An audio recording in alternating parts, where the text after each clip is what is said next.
Welcome back to my channel. Shatrubodh का episode है 92।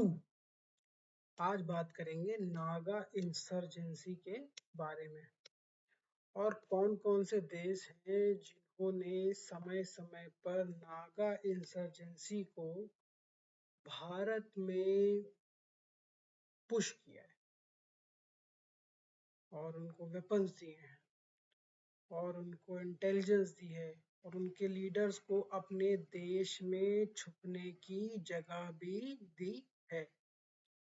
और आज वो लोग उनको अपने देश में छुपने की जगह क्यों नहीं देते हैं?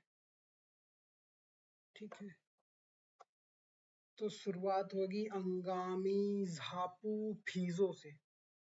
ठीक है, तो इन्होंने जो है नागा इंसर्जेंसी की शुरुआत करी 1947 में ही। इन्होंने जो है नागालिम करके एक इमेजिनरी बाउंड्री बनाई और उसको जो है इंडिपेंडेंट डिक्लेयर कर दिया।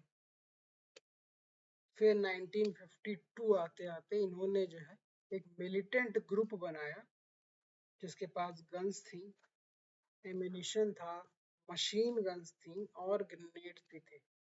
ये सारे के सारे हथियार ब्रिटिश थे, यानी कि या तो ये हथियार भारतीय सेना के थे जो भारत ने जापान से लड़ते टाइम, जापान से भी एक लड़ाई हुई है ब्रिटिश इंडियन आर्मी की। ठीक है, वो आपकी वर्ल्ड वॉर 2 के आसपास हुई है 44-43 में। ठीक है, तो या तो ये उस समय के हथियार थे इनके पास या फिर ब्रिटिश कंट्री ने, इंग्लैंड ने, लंदन ने इनको बाद में ये सारे हथियार 1952 में दिए। ठीक है, और जब इसको दौड़ाया गया फीजो को, तो ये कुत्ते की तरह दौड़ के भाग के कहाँ गया? अपने मालिक के पास। लंदन भाग के गया ये अमेरिका क्यों नहीं गया? ये चाइना क्यों नहीं गया? ये दुबई क्यों नहीं गया? ये लंदन ही क्यों गया? और एक मजेदार बात, लंदन भागने से पहले ये बांग्लादेश वाली टेरिटरी में गया था, तब तक बांग्लादेश आजाद नहीं हुआ था। ठीक है, 1960 की बात हुई है। फिर 1964 में इसके इतने कैडर थे, 1963 में लड़ाई हो गई चाइना के साथ, लड़ाई खत्म हो गई।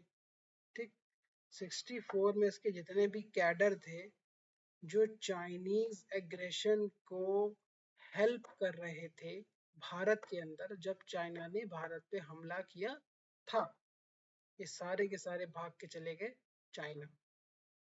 देखिए, ये बहुत इंपॉर्टेंट है कि किस देश ने किस समय उनको जो है संरक्षण दिया या फिर उनका जो है थोड़ी बहुत भी हेल्प करी।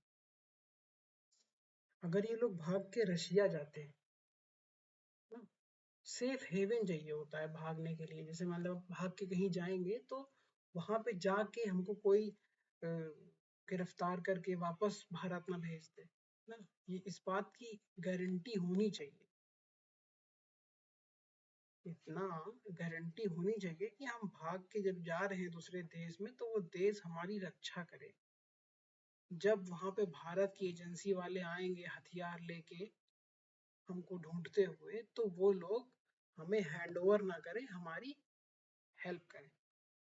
ठीक है, तो ये लोग दोबारा 1964 में लोग भाग के गए चाइना। तब चाइना ने इनको मदद करना शुरू किया। एक और लीडर था मुइवा करके, अभी वो जिंदा है और 2015 में उन्होंने जो है अकॉर्ड भी साइन किया है भारत सरकार के साथ। ठीक है, फिर ये सब हो गया, 1966 आ गया। 66 में मीजो नेशनल फ्रंट खड़ा हो गया और इसका जो फ्लैग था वो देखने की जरूरत है। ब्लू कलर का सर्किल है और उसमें बीच में आपका पिंक कलर का क्रॉस बना हुआ है। ठीक है, ये बना है 66 में। ठीक है, तो ये डिसाइड हो चुका है कि अब हम लोग क्रिश्चियन नेशन के लिए लड़ रहे हैं ना।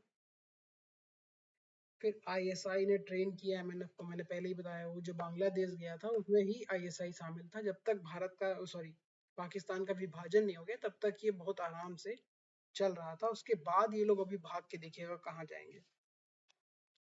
ठीक है, फिर ये लाल डेंगा करके आ गया। ठीक, पहले इसने हमला किया और बवाल मचाया भारत में कई लोगों की। ज्यादातर आर्मी के कॉन्वॉय पर ही हमला करते थे, उनके हथियार लूट लेते थे, उनकी रसद लूट लेते थे, उनका खाने पीने का सामान लूट लेते थे। ठीक है, तो इसने हमला किया भारत की सेना पे और ये भाग के चला गया ईस्ट पाकिस्तान। और ये भी लंदन जाके ही रुका, ये फ्रांस नहीं गया, ये जर्मनी नहीं गया, ये लंदन चला गया। ठीक है,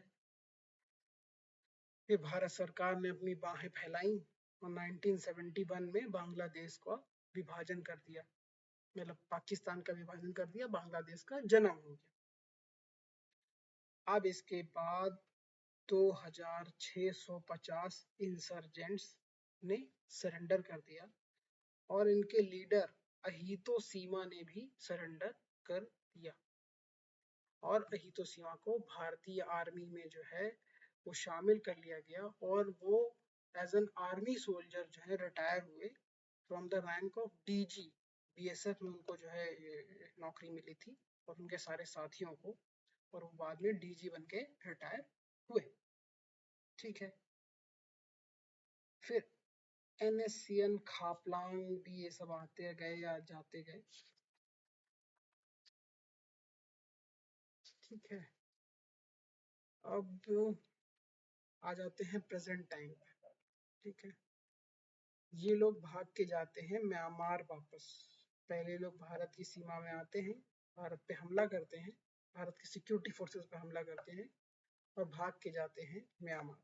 2002 में जब अटल जी की सरकार थी, ये लोग भाग के जाते थे भूटान। ठीक है, देखिए ये दोनों बुद्धिस्ट नेशन है,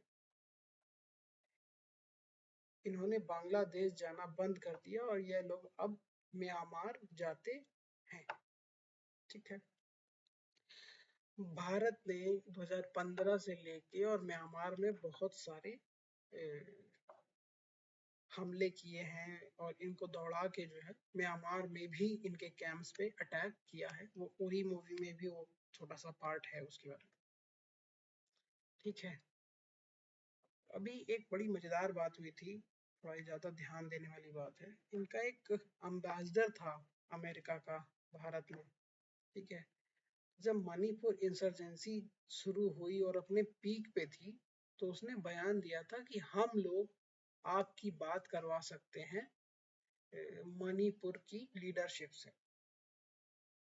ठीक है, ये सर्गियो गौर से पहले जो था ना, वो कामिया जानी के साथ वो खाना भी खा रहा था एक बार, वो पूरे भारत में घूम रहा था दांत दिखा दिखा के। शायद वो आदित्य ठाकरे से भी मिलने गया था। ठीक है, तो जो काम अभी तक लंदन कर रहा था वो खुले तौर पे इस समय अमेरिका कर रहा है। और अमेरिका क्यों कर रहा है, इसका सीधा सा कारण है कि अमेरिका को लगता है कि very soon we will be the third largest economy after China and we will not take dictation from America. Dictation क्या लेनी है, वो कहें चाइना पे हमला कर दो तो भारत चढ़ दौड़े चाइना के ऊपर। जैसे पाकिस्तान कुत्ते की तरह जो है भारत पे चढ़ दौड़ता है, तो फिर मार खाता है, फिर बेइज्जती होती है, फिर पीस नेगोशिएशन होती है, फिर पीस कराने कौन आता है, अमेरिका। मरता कौन है, पाकिस्तान के सिविलियंस, पाकिस्तान के टेररिस्ट, पाकिस्तान की आर्मी। नुकसान किसका होता है, अमेरिका, सॉरी पाकिस्तान। ठीक है, लोन कौन देता है, आईएमएफ से लोन मिल जाता है और वो लोन मिलता ही जाता है, मिलता ही जाता है, मिलता ही जाता है।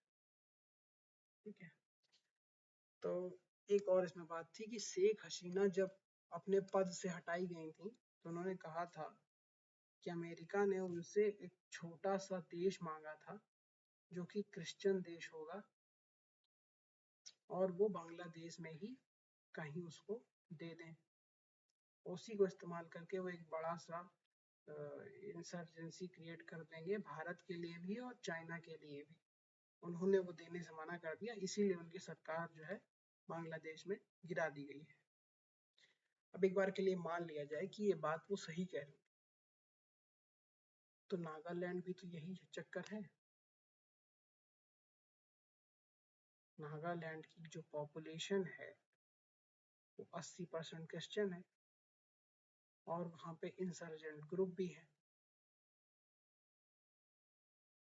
तो ये सारी मारकाट जो मच रही है इंसर्जेंसी के नाम पे नॉर्थ ईस्ट में, इसका दोष किस देश को दिया जाए? से भारत के कई दुश्मन हैं, चाइना, अमेरिका, पाकिस्तान, टर्की, तो किस देश को दिया जाए?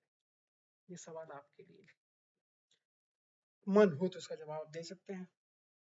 Thank you for listening.